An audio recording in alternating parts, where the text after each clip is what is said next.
قال اللہ فی القرآن المجید والفرقان الحمید اعوذ باللہ من الشیطان الرجیم بسم اللہ الرحمن الرحیم سنت ما قد ارسلنا قبلک من رسولنا ولا تجد لسنتنا تحویلا۔ صدق اللہ مولانا العظیم۔ الحمدللہ، اللہ تعالیٰ بے حد بے انتہا شکر و احسان کہ اس نے ہمیں امت محمدیہ میں پیدا فرما کر ہدایت کے راستے پر لے آیا، اور اللہ کا لاکھ لاکھ شکر و احسان ہے کہ اس نے ہم کو رمضان سے ایک بار پھر ملا دیا ہے۔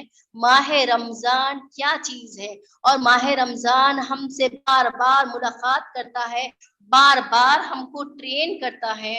یعنی ماہ رمضان جو مبارک مہینہ ہے، اس کا انتظار ہمیں تھا اور وہ آیا اور ہم سے گزر گیا، اور ہم دیکھتے ہیں کہ پچھلی سال سے زیادہ سال ماہ رمضان ہم سے بہت جلد رخصت ہو گیا ہے، کیونکہ نبی کریم صلی اللہ علیہ وسلم کی پیشن گوئی ہے، قیامت کی نشانیوں میں سے ایک نشانی ہے کہ وقت بہت جلد گزر جائے گا، یعنی وقت میں برکت نہیں رہے گی۔ آج ہم اور آپ دیکھ رہے ہیں سال مہینوں کی طرح گزر رہے ہیں، مہینے دن کی طرح گزر رہے ہیں، اور دن گھنٹوں کی طرح گزر رہے ہیں، اور گھنٹے منٹ کی طرح گزر رہے ہیں، منٹ لمحوں کی طرح گزر رہے ہیں۔ اسی طرح ہماری زندگی بھی گزر جائے گی، جیسے کہ جو معصوم جو بچے ہیں وہ آج اس زمانے کی صبح میں ہیں، اور جو نوجوان ہیں وہ آج اس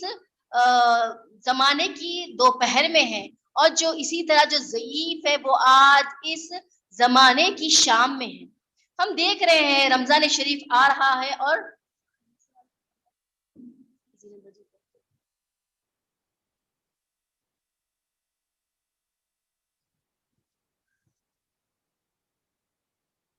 اسی طرح رمضان مبارک کا جو مہینہ ہم سے رخصت ہوا ہے، اس میں ہم نے کئی ایسی عبادتیں کی ہیں کہ ہم جب اتنی مصروف رہنے کے باوجود بھی ہم 11 بجے سوتے تھے۔ ہماری سونے کی نماز عشاء پڑھ کر تہجد پڑھ کر ہم 11 بجے سوتے تھے، پھر سحری میں ہم اٹھ جاتے تھے، 3 بجے اٹھ جاتے تھے۔ خواتین تو پکوان کرتی تھی، پھر 3 بجے تک پوری سحر کر پھر نماز کے لیے جاگتی تھی، پھر کچھ لمحہ قرآن پڑھ کر سو جاتی تھی۔ کیا مجال کہ ہمارے سر میں درد ہوا ہو، کیا مجال کہ ہم تھکے ہوں، کیا مجال ہمیں کچھ تکلیف ہوئی ہو، کیونکہ ہم نے وہاں اپنی حالت بدل لی تھی، اسی لیے بھی اللہ نے وہ سب بدل دیا تھا۔ تو یہاں پر دیکھیے جس طرح ہم نے رمضان میں عبادتیں کی ہیں، اللہ نے جس کو جیسی توفیق دی، کوئی قرآن مجید کی کئی قرآن مجید کی تلاوت کی گئی، روزے رکھے گئے اور اعتکاف کیا گیا، اور جتنا ہو سکے یعنی نوافل ادا کیے، خیرات کیے، صدقہ دیے، زکوٰۃ دیے، جتنا ہو سکے اللہ کی عبادت میں ہم یہ سوچتے کہ جتنا بھی وقت ملے بس کچھ نیک کام کر لے، کچھ ذکر اذکار کر لے، کچھ قرآن مجید پڑھ لے، کچھ نوافل پڑھ لے۔ تو ہمارا یہ رجحان تھا کہ بس ہم کو بس کچھ کرنا ہے، بس نیک کام کرنا ہے۔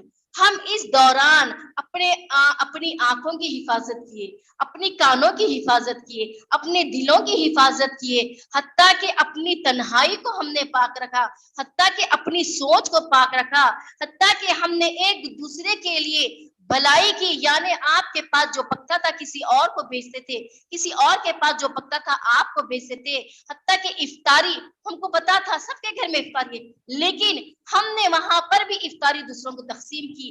ہم چاہتے تھے کہ چھوٹی چھوٹی بھی نیکی ہم سے نہ چھوٹے، کیونکہ ہم بدل گئے تھے، اسی لیے اللہ نے ہمیں بدل دیا تھا۔ ایک مہینہ ہم کو جو رمضان ہمارے پاس آیا تھا ہم کو ٹرین کر کے گیا ہے، یعنی ہم کو وقت کی پابند کرایا گیا، یعنی ہم جیسے ہی نماز ہوتی تھی ہم کیا کرتے تھے، اول وقت میں نماز کی طرف دوڑتے تھے۔